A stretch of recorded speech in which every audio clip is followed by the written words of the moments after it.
अभी हम मौजूद है रक्सौल विधानसभा क्षेत्र के पुरंदरा पंचायत के बेलवा गांव में,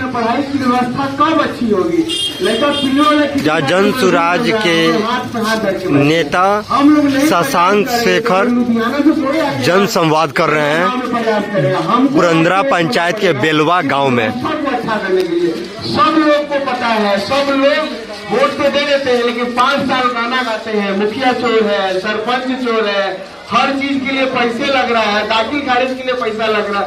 ये बोलते बोलते तो 30 साल बीत गया। आज जो छोटे बच्चे हैं, अगर आज इनके भविष्य के लिए हम लोग नहीं सोचेंगे तो ये तो मजदूर न बनेगा जी। गुजरात में बुलेट ट्रेन चलता है, बिहार में जनसाधारण ट्रेन चलता है, काहे तो आपका सवांग, आपका घर का बेटा, आपका पति उस ट्रेन में लग के मजदूरी करने जाता है। इसी बात को बताने आए हैं आप लोग के बीच। हर बार आप लोग ठगा जाते हैं, ठगाने के बाद आप लोग दुखी रहते हैं। गांव की स्थिति बद से बदतर हो गई है। गांव में हर गांव के में युवा वर्ग खत्म हो गया, सब युवा बाहर कमाने चला जा रहा है। आपका बेटा जिसके लिए आप ड्यूटियां करती है, छठ करती है, उसके अच्छा लंबी उम्र के लिए, तो बाहर क्या खा रहा है, कैसे रह रहा है, बीमारी में भी कमा रहा है, किसके लिए? आप लोगों के लिए। लेकिन आप लोगों का आंख नहीं खुलता है। ऐसी सरकार की मिल जाए जो यहीं पे फैक्ट्री लगाए। सोचिए अगर पुरंदरा में वो सीमेंट का फैक्ट्री होता तो इस पंचायत के आसपास के 8-10 पंचायत के लोगों को रोजगार मिल जाता। ये कब होगा? ये खाली बात बनाने से नहीं ना होगा। आप सब लोग को एक होना पड़ेगा, अपने हक के लिए खुद लड़ना पड़ेगा। आप अपने बच्चा के लिए नहीं सोचिएगा तो कौन सोचेगा? इस धरती पे पैदा आप किए हैं, जन्माए आप हैं, बड़ा पोष कर रहे हैं, उसको बड़ा आप कर रहे हैं, तो आप ही को ना उसके भविष्य का निर्माण करना होगा।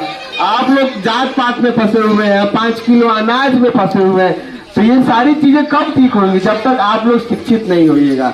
बाबा साहब भीमराव अम्बेडकर भी ये बात बोल के गए हम लोग को, शिक्षा वो शेरनी का दूध है जो पिएगा और दहाड़ेगा। हमारे भी बाबा जी बैलगाड़ी चलाते थे, मजदूरी करते थे, पढ़ाई लिखाई, पिताजी पढ़ लिख के ग्रामीण बैंक में भिलाई में मैनेजर रहे हैं। तो शिक्षा आज आया तो आप लोग के बीच खड़ा होकर हम बात कर रहे हैं। आप लोग भी अगर शिक्षित रहिएगा तो कोई आपके अधिकार को नहीं खराब करेगा। ध्यान से सुनिएगा, एक और बात कह रहे हैं। चुनाव के समय में हम लोग 500,000 रुपया जात पात में बढ़ के वोट दे देते हैं। जरा सोचिए, दिल्ली की सरकार देखिए चाहे कहीं बाहर की सरकार देखिए, सरकारी स्कूल में लड़का पढ़ के IIT PMT डॉक्टर सब निकाल ले रहा है। सरकारी स्कूल में अगर अच्छा पढ़ाई हो जाए, सरकारी अस्पताल में अगर अच्छा इलाज आप लोग को मिल जाए तो हर महीने का 5-10 हजार रुपया आपका बचेगा। तो आपको महीने का 5-10 हजार रुपया बचाना है कि 5 साल में 500 रुपये लेना है? एक बार हमको हाथ उठा के बताइए, क्या सरकारी स्कूल में पढ़ाई अच्छा होना चाहिए कि नहीं होना चाहिए? हाथ उठा के बताइए। तो ये तभी होगा ना जब पढ़ा लिखा आदमी आएगा। मेरा नाम शशांक शेखर है, रक्सौल के हम रहने वाले हैं। जन सुराज के माध्यम से लोगों को जगा रहे हैं। आप अगर नहीं जागिएगा तो कोई आपको नहीं जागने देगा। नेता तो आपको उलझा के रखा है, आपको सिर्फ जात पात में बांट के आपका वोट लेके चला जाता है। कौन नेता का बेटा सरकारी स्कूल में पढ़ता है? हमको बताइए। कौन नेता का बेटा जनसाधारण में दिल्ली जाता है? सब नेता का बेटा बाहर फ्लाइट से चल रहा है। आपका हमारा बेटा भाई यहाँ पे परेशान है। तो इस बात को समझना है, हमको आपको जागना होगा, तभी जाके स्थिति में सुधार आएगा। बिहार तभी बदलेगा जब हम सब लोग अपने अंतःकरण से इस बदलाव के लिए तैयार हो जाए। अब समय आ गया, 2025 हो गया, आजादी के बीते हुए 75-80 साल हो गया। आज भी हमारे गांव के बच्चों के पैर में ढंग का चप्पल नहीं है और ढंग के कपड़े नहीं है। गांव के गांव में हम घूम रहे हैं, हम देख रहे हैं कि कोई पढ़ाई की व्यवस्था नहीं है। एक भी गांव में लाइब्रेरी नहीं है। हर गांव में लाखों करोड़ों रुपए का मठ है, मंदिर है, पूजा हो रहा है, लेकिन शिक्षा का पूजा कोई नहीं कर रहा।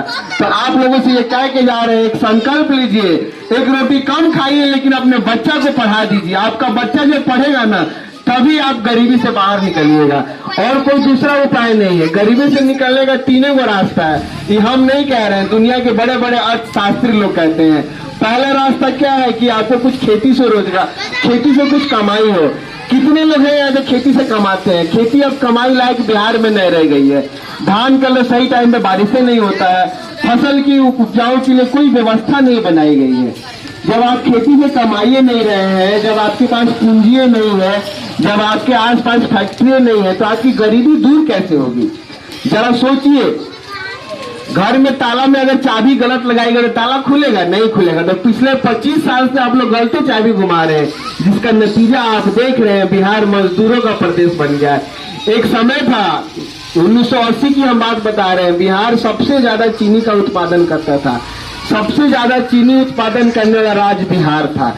आज सबसे ज्यादा मजदूर बनाने वाला राज्य बिहार बन गया। तो हुआ क्या, पिछले 40-50 सालों में की स्थिति ऐसी हो गई है। इन सब बातों पे हम लोग को विचार करना है। हम हमेशा आप लोग के बीच आते रहेंगे और ये छोटी छोटी सभाएं करेंगे। अभी आप लोग को यहाँ कैलेंडर दिया जाएगा जन स्वराज का, ज्यादा समय नहीं लेंगे आप लोग का, लेकिन इस संकल्प के साथ आप लोग तैयार रहिए। आने वाले समय में बहुत लोग आएंगे आपको लुभाने के लिए।